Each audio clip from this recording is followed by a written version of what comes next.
Hablar de Napoleón es hablar de historia, ya que fue una figura muy importante en la época en la que vivió. Napoleón fue responsable del Código Civil francés o Código Napoleónico, el cual es básico en las leyes de la actualidad. Sin duda era un hombre adelantado en su época, una estadística que transformó una decadente y revolucionada Francia en una potencia mundial. También cabe destacar su genialidad militar, sus míticas batallas con las que logró llegar hasta el poder de la mayor parte de Europa. Napoleón nació en Córcega el 15 de agosto de 1769, un año después de que la República de Génova se la cediera a Francia por las inmensas deudas que le contraía. Por lo que podemos ver, Napoleón no era un francés estricto, él provenía de una familia italiana, su idioma natal era el corso junto con el italiano, y como parte de su carrera militar llegó a estudiar el francés. La situación en Córcega era caótica, políticamente, socialmente. Con 10 años fue enviado a Francia para estudiar aquella carrera militar que mencioné, donde se graduó con 16 años en la rama de artillería, rama que le serviría de utilidad y de fama. Su padre moriría en ese periodo. En el 89 estalló la Revolución Francesa, así que nos imaginamos la situación tan complicada en la que creció. Su familia tuvo que huir a esta misma Francia en el 93 por problemas con la insurrección nacionalista de Pascal Paoli. Es aquí cuando Napoleón tuvo que demostrar su genialidad como estratega militar para ganarse el favor del directorio de la revolución. Y gracias a algunos enfrentamientos victoriosos y a sofocar una sublevación contrarrevolucionista apoyada por los ingleses en Tolón, la consiguió. Por esta etapa, Napoleón era un joven de carácter y convicciones profundas. No se relacionaba mucho y estaba muy desempeñado en los distintos trabajos que se le asignaban. Pronto conoció a una tal Josefina, de la que a pesar de tener 5 años más que él, de tener 2 hijos y una cuestionable reputación, se enamoró perdidamente. Ella supo llenar su vacío emocional y acabó casándose con ella en 1796. Pocos días después fue encomendado, dada su fama y habilidad, a la invasión de Italia contra las fuerzas austríacas. Fue aquí donde se empezó a desatar el auténtico potencial de Napoleón. Convirtió a soldados desmoralizados y mal instruidos en una auténtica infantería aniquiladora. Salía victorioso allá donde iba y derrotaba a cada general que se le ponía por delante. Napoleón aprendía constantemente, estaba altamente instruido, por lo tanto innovó en táctica militar y destacó su gran uso de la artillería. Sin embargo, Napoleón organizaba y ejecutaba sus acciones según su propio criterio, y no el que venía desde el directorio, el cual se empezaba a irritar. Para 1797, Austria ya se vio forzada a pedir la paz y Napoleón regresó a París como un conquistador, un vencedor. Su nombre ya era superior al directorio. El directorio se sentía irritado y preocupado por Napoleón, así que poco tiempo después aceptó el plan de hacer una expedición y colonizar Egipto, lo que aseguraría el comercio que Gran Bretaña, su gran enemigo, se dedicaba a asfixiar. Napoleón, haciendo gala a su nombre, seguía victorioso. Sin embargo, llegaría una cruda y mala noticia. Su flota entera había sido destruida por Nelson en la batalla del Nilo. Estaba atrapado, no le quedó otra que seguir avanzando por distintos lugares y dejando un auténtico reguero de sangre. Incluso tomando Egipto, hizo sus funciones reestructurando el sistema. La situación de Francia era muy inestable, así que desde que pudo pasar el bloqueo de los ingleses, marchó directo hacia Francia. Francia estaba en bancarrota y el directorio se encontraba tambaleante en su posición.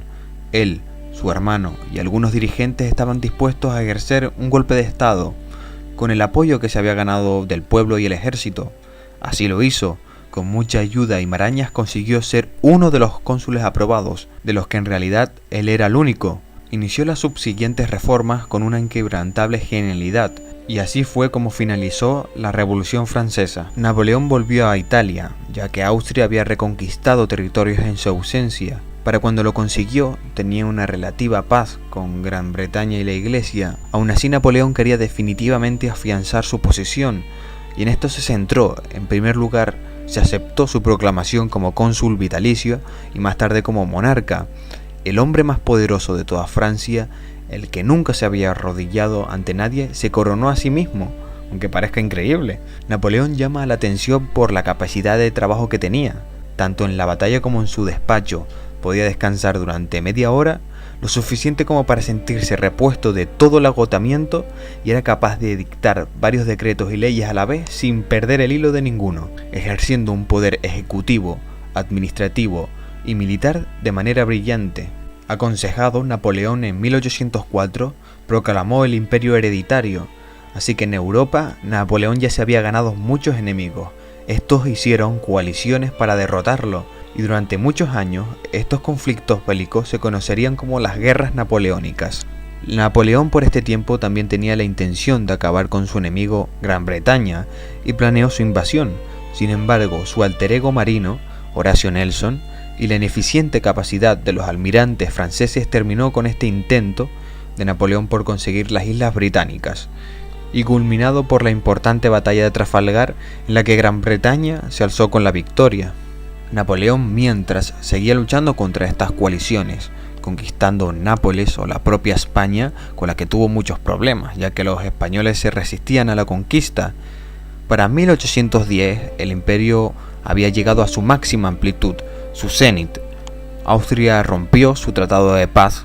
Con todo esto, Napoleón, ganando otra vez y haciendo todo lo posible por estabilizar y conseguir la paz, se casó con María Luisa, la cual era parte de la familia real de Austria. Para esta época, Josefina había sido muy infiel para con Napoleón y además no le había dado hijos. Napoleón simplemente no aguantó más, se cansó, se enfadó y se divorció. Con María Luisa tuvo su primer hijo, al cual llamó Napoleón II. Un dato es que Napoleón siempre encontraba tiempo, entre tanto jaleo, para dedicarle a su hijo, con el que siempre se mostraba cariñoso, y es algo que choca con la propia personalidad de Napoleón, que se autodefinía como una persona sin sentimientos y fría. Toda Europa estaba a la merced de Napoleón, salvo Reino Unido y Rusia. Napoleón había decretado un bloqueo continental a Gran Bretaña, de tal forma de que los ingleses no pudieran comerciar por toda la costa europea. Sin embargo, Gran Bretaña, por su parte, insistía en hacer el máximo daño posible a Francia, ayudando a sus enemigos. El zar, por su parte, no quería aplicar el bloqueo continental a Gran Bretaña. Las presiones y tensiones entre Francia y Rusia llegaron a puntos muy elevados. Las coaliciones simplemente querían terminar con la hegemonía de Napoleón, y a pesar de la relación entre los dirigentes, poco se pudo hacer. Todos estaban preparando sus ejércitos y Napoleón tenía dos opciones. Por una parte, quedarse y resistir en suelo propio, o avanzar e invadir Rusia. Finalmente, y desaconsejado, se decantó por la segunda, y el 23 de junio de 1912 comenzó la invasión. Los franceses avanzaban y los rusos se retiraban, una batalla que tardó demasiado, y aunque él ganó, perdió una gran cantidad de soldados. Llegó a Moscú, pero se encontró una ciudad incendiada y sin suministros. Su segundo gran error, aparte de haber invadido Rusia, fue haberse quedado demasiado tiempo en Moscú tratando de negociar. El invierno calaba y simplemente no le quedó otra que volver a Francia durante el invierno, lo cual minó y acabó con un ejército que estaba exhausto. Como se puede ver en la gráfica, de los 442.000 que partieron, solo 10.000 volvieron. Regresaban con unos cuantos enemigos, y para colmo a la coalición se unieron Austria y Prusia en 1813. A la última batalla el enemigo tenía el doble de tropas, así que básicamente Napoleón perdió y tuvo que retirarse. Finalmente París fue tomada, y presionado tuvo que abdicar a su hijo y marchar exiliado. El siguiente paso fue restaurar la monarquía con un rey, Luis XVIII. Fue en estos momentos cuando sus enemigos trataron de alejarlo lo máximo posible, ya que sabían de la influencia y el poder de Napoleón sobre las masas. Napoleón se dio cuenta de esto y regresó del exilio en 1815 con el fin de reobtener el poder. Esta etapa sería conocida como los 100 días, y es que este gobierno, encabezado por Napoleón, duró apenas 100 días, reorganizó y dispuso todo para seguir dando guerra. Sin embargo, en la batalla final, mundialmente conocida como la Batalla de Waterloo, la batalla se le complicó por el estado meteorológico y geográfico. La lluvia hacía ineficiente su poderosa artillería, además el enemigo tenía mejor posición. No fue hasta la última parte en la que se decidió la batalla, en la que casi pudo ganar Napoleón. Napoleón finalmente se retiraría y sería arrestado. Como medida preventiva se le desterró mucho más lejos, en una isla más pequeña y en unas condiciones bastante más duras. Esta isla se llamaba Santa Elena, y en esta isla pasaría el resto de sus días. Su salud iba empeorando y no sentía las fuerzas de antaño, algo que él mismo sentenciaba. Moriría el 5 de mayo de 1821 a los 51 años. La causa de la muerte está algo discutida. El libro de biografía que yo leí de él decía que su médico encontró un cáncer estomacal que se había propagado a otros órganos. Sin embargo, ahora se teoriza que fue envenenado a lo largo del tiempo, lo que explicaría la decaída de su asombrosa salud y resistencia. Napoleón ha sido odiado y admirado por muchos. Su legado sin duda ha sido importante.